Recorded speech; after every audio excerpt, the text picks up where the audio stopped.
බලවද? අනේ නෑ. අවතරයි මුකේ ඔය ඔට්ටුවේ. අරකනේ. රොම්බට ගියන්න සතුරුදායක ආරංචියක්. මට දරුවෙක් ලැබෙන්න. එනා උඩ බැල ඔට්ටු වෙන්න බා වට්ට ගන්න. අපුත්තේ අමාරුවෙන් හදාගත්තු. දැන් පලාල් කෙරුවා ඇති. දැන් ලං කරගන්න. අපුත්තේ. අරකනේ. අනේ වාසනාවක්. දැන් අවතරයි බඩ හිර කරගන්න හොඳ නෑ. අඩේ බඩ හිර සුට්ටල්. පියාදර දෙවියෝ. අවතරයි දැන් තුන්හරමත් ආය කරගත්ත ලොක ලං කරගන්න. ආය උඩ තියෙන. මොකද මිනිස්සු මේ සිද්ධ වෙලා තියෙන්නේ. අවතරයි දැන් උඩ දැම්ම කාලේ ඉවරයි. දැන් කොහොම ලං කරගෙන පහසුවෙන් ඉන්නුණා. අවතරයි මේ වමනේම යනවද?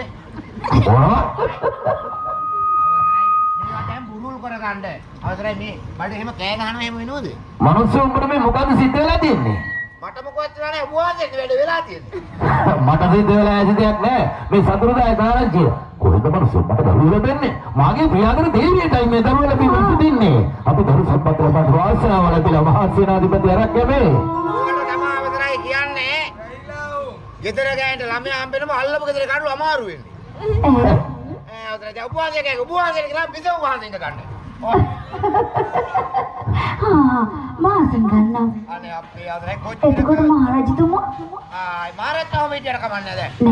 ඒ කියන්නේ මෙතුවක් කාලයක් මේ රට රාජ්‍ය පාලනය කරපු මහරජතුමාත් ඔබට අමතක ගියා මේ දරු සම්පත ලැබෙනවා කියපු සතුරුදායක ආරංචියට. නෑ.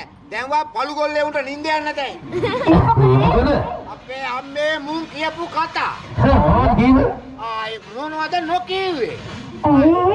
අවතරයි මුන් අපේ අම්මේ ඊයේත් මං ආගෙන කෙනා ඔය මහරජතුමාට නෑ. මහරජතුමාට බෑ. එහෙම කිව්වද? නැතුව එහෙනම් අවසරයි. ඒ කියන්නේ ජනතාව මා පිළිබඳ විවිධ විවේචන රැගෙන ආවා. නැතුව එන අවසරයි නොකියුවට දෙමු. අවසරයි උපවාසයට පුස්සා කිව්වා. මොකක්ද කිව්වා? අවසරයි උපවාසයේ ලොකු පුස්සලු. ඒ මොකද ලොකු පුස්සා? අවසරයි පොඩි පුස්සා මන්නේ. ඒ කියන්නේ ඇත්තටම මහන්සියනාදිපති ඔබට තිබුණානේ ඔය වගේ ගැටලුවක්. අපේ අම්මේ මටත් ඕම තමයි. ඉතින් අවදත් පටන් ගත්ත අර කටකටටකේ.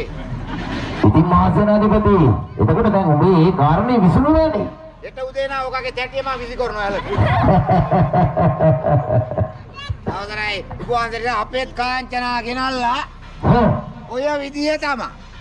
ආය දවසක් බලන් හිටියා දෙකක් බලන් හිටියා මේකනේ මේ වමනේ දාන්නේ. මොනවද? විදුන් වහන්සේ කියන්නේ මේකේ ගිරියට ඇවිල්ලා මට මතකයිනේ මා රජමන්දිරයට පැමිණි මුල් දින වල ඔබ කියව කාංචනාට දරුවන් නෑ කියලා ඔබ බොහොම දුකින් හිටියා මට මතකයි. අපේ අම්මේ නම් අපේ කිත්තෝම තමයි අවසරයි ගෙනාව දාන පුස්සීරි වගේ මෙන්න. අවසරයි මේ දැන් ඉතින් ඒව නඩුව ඉවරයිනේ. දැන් දෙයියන්ගේ පිට දැන් 14:00මාරයි. මොකක්? රේමයි 14:00මාරයි. මොකක්ද මනස 14 නම් හරි දරුවෝ 14 දෙනෙක් සිටනවා කියමුකෝ. මොකක්ද එතකොට මේ හමාර? හමාර? ඒක දන්න. අපාර දැනගන්න කවද බාග තිබිලාද නේද?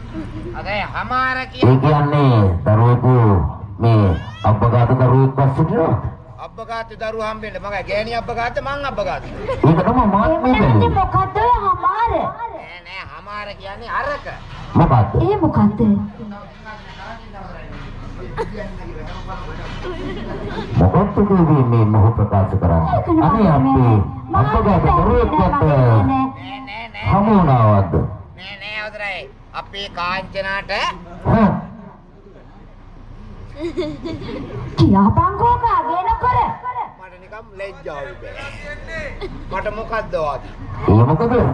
අපේ කාංචනාට ආයේ ඒරක්කනේ. ඒ කියන්නේ මේ දරුවෙකු ලැබීමට සිටීම තමයි මේ ඔබ හමාර කියලා. ඔබ වහන්සේට නම් තේරුණා. මම මේ බැලුවේ මොනවද කිව්වේ? දේවිය. මොගේ භාර්යාව කාංචනාට නැවත දරුවෙකු පිළිසඳගෙන දරුවෙකු ලැබීමට සිටින්නේ. ඕක ඉතින් කෙලෙම කිව්වා නම් ඉවරයි නේද මගේ නෑ. එහෙම කෙලින්ම කියන්නේ අපේ කාංචන ආයේ කලකඩි සීට්ටුව දාලා. එහෙමයි අවතරයි. ඉතින් මහා සේනාධිපති ඉන්නකෝ අරකට කලකඩියකින් ගහලා එන්න. උඹට පුම්බ ගන්න උඹ හරි ආසාවෙන් ඔට්ටු වෙන්නේ නේද ඔය?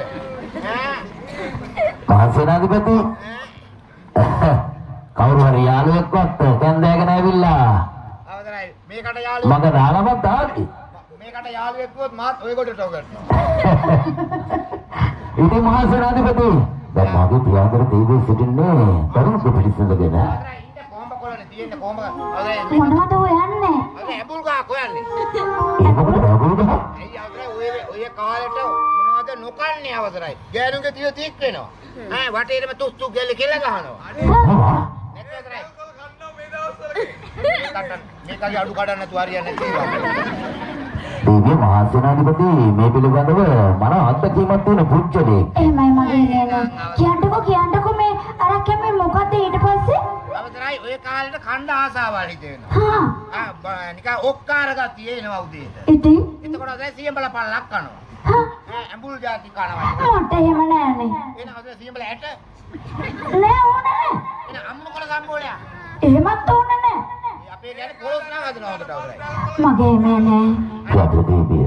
ඔබට ඒ වගේ හිතට යම් කිසි ආසාවක් බලාපොරොත්තුවක් තිබෙනවා නම් මාහට වහා ප්‍රකාශ කරන්නට මා එය පරිපූර්ණ ඉෂ්ට කිරීමට සූදානම්. එහෙමයි මගේ නේනේමයි. දරුවන් ලැබීමට සිටින කාන්තාවන්ට මෙන්ම මාටද මහත් ආසාවක් ඉපිද තිබෙනවා මගේ හිමේනේ මගේ අත තුළ. මොනවා පියාදර දේවිය? එහෙමයි. ඔබේ හිතේ ආසාවක් තිබෙනවා. ඉතින් ප්‍රකාශ කරන්නට තවත් කිමද ප්‍රමාද?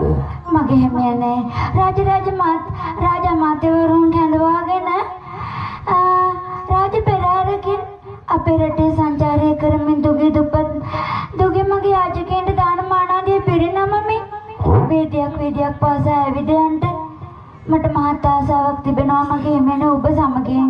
මහා සේනාධිපති අවසරයි. දෙපොළද මාගේ පියාදර දේවියගේ ඇති වී තිබෙන ආසාව. එහෙනම් අවසරයි. දුගේ මගේ යාතකින්ට දානමාන ආදී ලබා දීලා පුණ්‍යමය කර්මයක් කුසල කර්මයක් සිද්ධ කිරීමට තමයි මේ ආසාව ඇති වී තිබෙන්නේ. අවසරයි ඕක තමයි අවසරයි.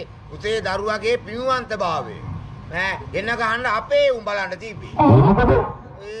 අපේ කී අවසරයි ඉස්තරම දරුවා හම් වෙනකොට හා මේකට ආපු දොළදුක මොකද දන්නවද? කුමාරට ප්‍රකාශ කරමු බලන්න. මේකට අවසරයි හුඹස් මේටි කන්න. මොනවා? කොස්මැටි අවසරයි වත් එක හුඹහක් නෑ. ඔක්කොම කාලා මේ චුට්ටක් උඩ නැගිනකොට මේකකින් කඩනවා කනවා. ඒ කියන්නේ එහෙම දේවලුත් කරනවද මේ දරුවන් ලැබීමට සිටින කාන්තාවන්? නැත්නම් මොකයි අවසරයි? නම මාසයක් මේකේ හුඹස් කාලා වත්තේ හුඹස් ඉවරලා අවසාන අර කොට බිච්චි කැට දෙකක් කෑවා. මොනවා? මේ අම්මේ අවසරයි එමය.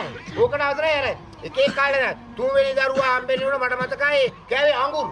ඒ කියන්නේ කිනකට වෙනස් වෙනවද ඒ ආසාව? වෙනස් වෙනවා අවසරයි. දවසක් අම්මා හාල්ටි කරලා මුට්ටියලා යනකොට ලිග්ගල් තුනක් කියලා මේ. ලිපේ අඟුරු නෑ ලිග්ගල් තුන කාලා.